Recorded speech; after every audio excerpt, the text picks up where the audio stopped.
Ladies and gentleman, मैं एक Islamic scholar नहीं हूं, तो मेरा कोई हक नहीं बनता कि मैं ट्रिपल तलाक या 3 तलाक के इशू पे बात करूं या 3 तलाक को एक्सप्लेन करने की कोशिश करूं। बट मैं इस देश का एक लॉ अबाइडिंग सिटीजन हूं, एक सिटीजन जर्नलिस्ट हूं और एक स्टूडेंट एक्टिविस्ट हूं। तो मेरा हक बनता है कि मैं एक सिविल इशू को एड्रेस करूं और अपनी ओपिनियन में आप तक पहुंचाऊं। पिछले कुछ महीनों से Muslim personal law board supreme court में यह प्रूव करने की कोशिश कर रहा था कि triple talaq is not unconstitutional, and the Supreme Court has passed a verdict in a judgment saying that the triple talaq is unconstitutional and illegal. So as a law-abiding citizen, and every Muslim of this country will have to respect this verdict of the Supreme Court, because even Islam says that you have to follow the law of the land, and the law of the land says that triple talaq is unconstitutional, so you have to follow it. And even the Muslim Personal Law Board will have to accept and respect the verdict and judgment of the Supreme Court. आप देखिए, जब से ये verdict पास किया गया है, ये judgement पास किया गया है, मीडिया हाउसेस आपको ये चीज कैसे प्रेजेंट कर रहे हैं? लेडीज एंड जेंटलमैन, मैं थोड़ा मिमिक्री भी कर सकता हूं, मैं करके दिखाता हूं आपको. Ladies and gentleman, historical statement and historical judgment and historical verdict has been passed by Supreme Court of this country, and the verdict says that the triple talaq is unconstitutional and illegal in this country. So ladies and gentleman, I proudly tell you that the Muslim women of this country will no more be subjugated to any kind of discrimination. Muslim women have been freed in this country. Muslim women cannot be discriminated, and Muslim women are rejoicing this victory. Ladies and gentlemen, I ask the media houses, are all the Muslim women subjugated to discrimination? Then why are you presenting it like this? Are all the Muslim women in this country subjugated to triple talaq? Have all the Muslim women in this country been given triple talaq? Then why are you presenting the issue as if the whole community, as if every single woman of the Muslim community had been suffering this discrimination? Why are you doing this? Just for little TRP, let us not target communities. Yes, we will happily accept the verdict of the Supreme Court, but for little TRP, let us not do this. Let us not show the world as if every single Muslim women of the community are being targeted and are being discriminated. Sadly, media houses will not show you facts, will not show you survey, will not show you statistics and data. But as a law-abiding citizen of this country, आज मैं आपको एक सर्वे दिखाना चाहता हूँ. सर्वे CRDDP ने किया है, central board of debate and research in development policy. ये एक गवर्नमेंट ऑर्गेनाइजेशन है जिसने एक सर्वे किया है कि 100% में से कितनी महिलाओं को किस तरह तलाक दिया जाता है, कि 100% में से कितनी महिलाओं को किस प्रकार से तलाक दिया जाता है. तो सर्वे मेरे पास है, मैं आपको दिखाता हूं. 100% में से 36% महिलाओं को फैमिली तलाक दिलवाती है, मतलब फैमिली सामने होती है, उनके बड़े सामने होते हैं और कॉन्स्टिट्यूशनली तलाक दिया जाता है. उसके बाद 24% को खुला के थ्रू 24% खुला के थ्रू तलाक लेते हैं, मतलब काजी बैठा होता है, इस्लामिक स्कॉलर, और वुमेन खुद अप्रोच करती है तलाक के लिए और उन्हें तलाक दिया जाता है. 21% इंडियन कोर्ट से तलाक ली है, 16% पंचायत से तलाक ली है. अब सवाल ये उठता है, जिसके खिलाफ आज एक सुप्रीम कोर्ट ने एक वर्डिक्ट दी है, वर्डिक्ट पास की है, जजमेंट पास की है कि ट्रिपल तलाक इज अनकॉन्स्टिट्यूशनल. उस ट्रिपल तलाक इज अनकॉन्स्टिट्यूशनल, उसका परसेंटेज क्या है 100 में से?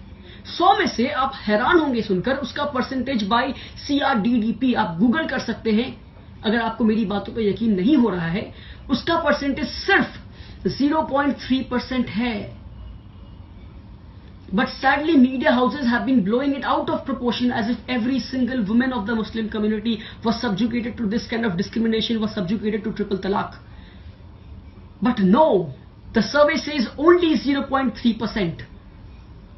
और सबसे पहले वर्डिक्ट पास होने के बाद हमारे beloved prime minister mister Narendra Modi credit लेने आ जाते हैं कि भैया आ जाओ, 2019 का इलेक्शन पास है, क्रेडिट दे दो मुझे, और 2019 के इलेक्शन में वोट बैंक भी बढ़ जाएगा मेरा. तो उन्होंने तुरंत ट्वीट किया और सुप्रीम कोर्ट के वर्डिक्ट को अपहोल्ड किया और उसकी उन्होंने तारीफ की. तो मिस्टर मोदी से मैं यह पूछना चाहूंगा कि CRDDP ने एक और सर्वे जारी किया है जिसमें उन्होंने ये बताया है कि हर साल 19 लाख हिंदू औरतों को अबैंडन कर दिया जाता है, 19 लाख हिंदू औरतों को छोड़ दिया जाता है. उन्हें तलाक नहीं, उन्हें डिवोर्स नहीं दिया जाता, उन्हें सिर्फ छोड़ दिया जाता है। और उस 19 लाख औरतों में से एक औरत गुजरात की यशोदा बेन भी है। मुझे मालूम नहीं यशोदा बेन के हस्बैंड का नाम क्या है, पर शायद मिस्टर मोदी उसके खिलाफ भी एक्शन ले, उसके खिलाफ भी ट्वीट करे। और 19 लाख औरतों, हिंदू औरतें जिन्हें अबैंडन कर दिया जाता है, वो ये 0.3% से कहीं ज्यादा है। सिर्फ इतना ही नहीं, ऐसे बहुत से सर्वे मेरे पास हैं जो आज मैं आपको बताऊंगा, जो मीडिया कभी नहीं बताएगी आपको। खप पंचायत ऐसे ऐसे वर्डिक्ट पास करता है जिसे सुनकर आपके रोंगटे खड़े हो जाएंगे।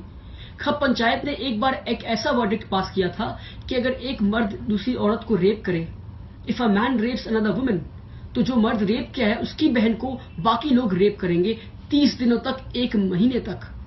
ये सिर्फ एक इंसिडेंट नहीं, खप पंचायत ने ऐसे हजारों वर्डिक्ट पास किए हैं। और सुप्रीम कोर्ट ने कह दिया है कि द खप पंचायत इज अनकॉन्स्टिट्यूशनल। पर मिस्टर अमित शाह खप पंचायत को अनकॉन्स्टिट्यूशनल नहीं मानते हैं। और भी डेटा है मेरे पास, मैं बताता हूं आपको। सुप्रीम कोर्ट ये कहता है कि ट्रिपल तलाक जो 0.3% है, मैं स्ट्रेस डाल रहा हूं बार बार 0.3%, ताकि आप बाकी इश्यूज के परसेंटेज से 0.3 को आप कंपेयर कर सके और उनकी तुलना कर सकें आप। सुप्रीम कोर्ट ये कहता है कि marital rape in this country is not a rape, there is no such thing as marital rape. यानी कि ये कि अगर एक औरत, if a woman does not want to have intercourse, does not want to have sex and is ill, but her husband rapes her, it is not considered as rape in India. The Supreme Court does not consider marital rape as a heinous crime. I ask Mr. Modi that when will you tweet against marital rape? और marital rape का percentage 0.3 से बहुत ज्यादा है। marital rape को एक वक्त के लिए हम साइड में रखते हैं। इस देश में हर 30 मिनट पे एक रेप रिपोर्ट किया जाता है। हर 30 मिनट में एक रेप रिपोर्ट किया जाता है। आप ये अंदाजा लगाएं कि हर 30 मिनट में कितने रेप होते होंगे जो रिपोर्ट नहीं किए जाते होंगे। हमारी मीडिया हाउसेस इस रेप के ऊपर डिस्कशन क्यों नहीं करती? इस रेप का परसेंट 0.3 से बहुत ज्यादा है, पर रेप पे डिस्कशन करने से इन्हें टीआरपी नहीं मिलेगी। मोदी जी, रेप का परसेंटेज 0.3 ट्रिपल तलाक से बहुत ज्यादा है, आप इसके खिलाफ ट्वीट कब करेंगे और आप इसके खिलाफ अभियान कब शुरू करेंगे? आगे बढ़ते हैं। डाउरी, दहेज। टाइम्स ऑफ इंडिया की एक रिपोर्ट में यह बताया गया कि हर 90 सेकंड एक औरत को टॉर्चर किया जाता है डाउरी के लिए, और डाउरी की परसेंटेज 0.3 से बहुत ज्यादा है। मिस्टर मोदी, अब ये डाउरी के खिलाफ अभियान कब शुरू करेंगे? The percentage of the abandoned women are much more than triple talaq. The percentage of rape is much more than triple talaq. The percentage of dowry cases are much more than triple talaq. The percentage of marital rape is much more than triple talaq. But when will our beloved Prime Minister tweet against that? Why are we stuck with that 0.3%?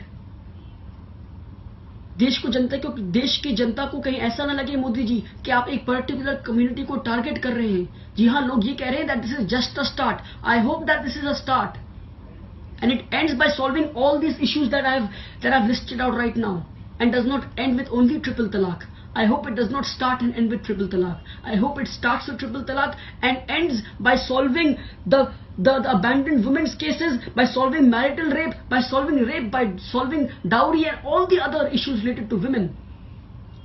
I hope it ends. और हाँ mister Modi, जिस दिन 2019 से पहले आपने इन सारों के खिलाफ ट्वीट कर दिया, इन सारों को सॉल्व कर दिया आपने, उस दिन मैं भी क्रेडिट दूंगा आपको और 2019 के इलेक्शन में मैं भी वोट दूंगा आपको। पर उससे पहले आप क्रेडिट लेना बंद कर